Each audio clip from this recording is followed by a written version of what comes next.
बिस्मिल्लाहिर्रहमानिर्रहीम। अस्सलाम वालेकुम। कैसे हैं आप सब? उम्मीद करती हूँ बिल्कुल ठीक होंगे। अल्लाह ताला ऐसे ही हंसता मुस्कुराता हुआ आबाद रखे और हम सबको अपने हिफ्ज़ अमान में रखे। आज मैं आपके साथ मज़ेदार सी सूखी सेवइयों की रेसिपी शेयर करने वाली हूँ। ये सेवइयाँ बहुत सारे लोग अपने तरीके से अलग अलग तरीके के साथ अपने घर में बनाते हैं और आज मैं आपके साथ जो तरीका शेयर करने वाली हूँ उससे ये होगा कि इसका ना तो दूध जो अक्सर है कि फट जाता है सेवइयाँ डालने के बाद, तो ऐसी कोई शिकायत नहीं होगी और इसका टेस्ट भी जो आएगा बहुत ही ज़बरदस्त आएगा। तो बहुत ही अच्छी सी ये रेसिपी बनने वाली है, तो एंड तक देखिएगा इस वीडियो को। तो यहाँ पर सबसे पहले हम लेंगे एक पैन और इसमें 1 से 2 चम्मच हम डाल देंगे देसी घी डाल देंगे या फिर दूसरा नॉर्मल घी भी आप इसमें डाल सकते हैं। घी हमारा गर्म हो जाएगा तो इसके अंदर हम 2 से 3 इलायची को खोल कर डाल देंगे। इलायची को खोल के डालना है तो ताकि अच्छा सा उसमें फुल फ्लेवर आ जाए। अब यहाँ पर ये देखिए मेरे पास 250 ग्राम मेरे पास है ये सेवइयाँ और इसको हमने तोड़ना नहीं है, बिल्कुल भी चूरा चूरा नहीं करना। इसको इसी तरीके से ही हम साबुत ही रोस्ट करेंगे। इस तरीके से हिलाते हुए हम ऊपर नीचे से अच्छे से इसको मीडियम टू लो फ्लेम पर रोस्ट कर लेंगे। तकरीबन 2 से 3 मिनट लगेंगे और ये हमारी सेवइयाँ जो हैं बहुत ही अच्छे से रोस्ट हो जाएंगे। आप देख सकते हैं इसका कलर, यहाँ कलर चेंज हो रहा है और अच्छे से खुशबू भी आने लगेगी। तो हमारी सेवइयाँ जो हैं बहुत ही अच्छे से रोस्ट हो जाएंगी। तो यहाँ पर ये देखिए काफ़ी अच्छे से ये रोस्ट हो रही हैं और ये देखिए आप साबुत ही हैं ये, अभी तक मैंने इनको बिल्कुल भी टूटने नहीं दिया है। तो आप भी बिल्कुल भी टूटने मत दीजिए क्योंकि ये सूखी जो सेवइयाँ बनती हैं ना ये साबुत ही अच्छी लगती हैं। अब इसको मैंने साइड पे कर दिया है सेवइयों को। अब यहाँ एक लेंगे पैन जिसके अंदर हम बनाएंगे कैरामल।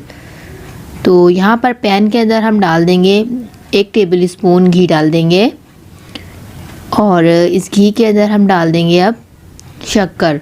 यहाँ मैं शक्कर में बना रही हूँ, आप गुड़ में इसको बना सकते हैं, आप चीनी में भी इसको बना सकते हैं। तो ये मेरे पास आधा कप शक्कर है और इस शक्कर को मैंने इस घी के अंदर पकाना है।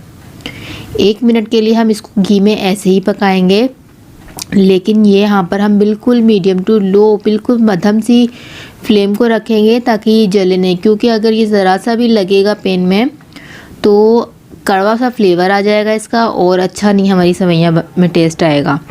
तो यहाँ पर थोड़ा सा मैंने पानी ऐड किया ताकि ये कैरामल बन सके। यहाँ पर ये देखिए मैंने इसको कंटिन्यूसली चलाती गई हूँ और बिल्कुल लो फ्लेम पर मैंने ये काम किया है। यहाँ पर ये देखिए बिल्कुल अच्छा सा कैरामल बन चुका है।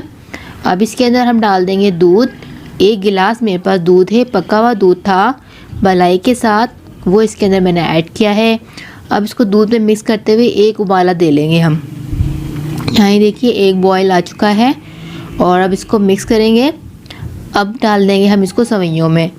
यहाँ सेवइयाँ जो है हमारी मैंने कढ़ाई के अंदर शिफ्ट कर दिया था क्योंकि पैन के अंदर नहीं पक सकती थी। फ्लेम को मैंने यहाँ पर ऑन कर दिया है, मीडियम टू लो फ्लेम रखेंगे और दूध डालकर इसको हम पकाएंगे क्योंकि सेवइयाँ जो है हमारे अच्छे से रोस्ट हो जाएंगी, रोस्ट तो हुई हुई है सॉरी, कि सॉफ्ट हो जाएंगी। तो यहाँ पर हमने कवर कर देना है इसको, तकरीबन 5 मिनट के लिए कवर देंगे ताकि ये अच्छे से सॉफ्ट हो जाए। यहाँ देखिए 5 मिनट के लिए मैंने इसको छोड़ दिया था कवर करके। तो सेवइयाँ हमारी सॉफ्ट हो चुकी हैं और दूध भी हमारा बिल्कुल इसमें ड्राई हो चुका है। अब जो थोड़ा बहुत आपको इसमें दूध का मॉइस्चर दिख रहा है उसको भी हम ड्राई कर लेंगे इसको पकाते हुए। अब यहाँ पर फ्लेम को मैंने ऑफ़ कर दिया है क्योंकि ड्राई हो चुकी है। अब यहाँ मेरे पास इंजीर और पिस्ते हैं चॉप किए हुए। तो आप अपने हिसाब से नट्स या अपनी फेवरेट किस्म के जो भी आपको पसंद है नट्स वो ऐड कर सकते हैं। थोड़ा सा खोया मैंने डाला है इसमें। अब इसको मिक्स किया, एक बार फिर खोया मैं इसके अंदर ऐड करूँगी ताकि अच्छे से पूरे में मिक्स हो जाए। लेकिन फ्लेम को यहाँ पर हमने बंद कर दिया है। तो ये देखिए मज़ेदार सी हमारी गर्मा गर्म सी बिल्कुल अलग से टेस्ट की तो सेवइयाँ जो है तैयार हो चुकी हैं। कितने मज़ेदार लग रही हैं ये।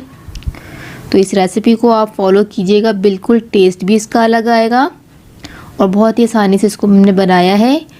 इस मौसम में सर्दियों में ये गर्मा गर्म सवैयाँ आप खाएंगे तो मज़ा ही आ जाएगा। ये सबको बहुत पसंद आएंगी, तो ज़रूर उसको बनाइएगा, अपने दस्तरखान पे रखिएगा। तो उम्मीद करती हूँ आज की रेसिपी अच्छी लगी होगी। लाइक शेयर ज़रूर करिएगा। अल्लाह हाफ़िज़।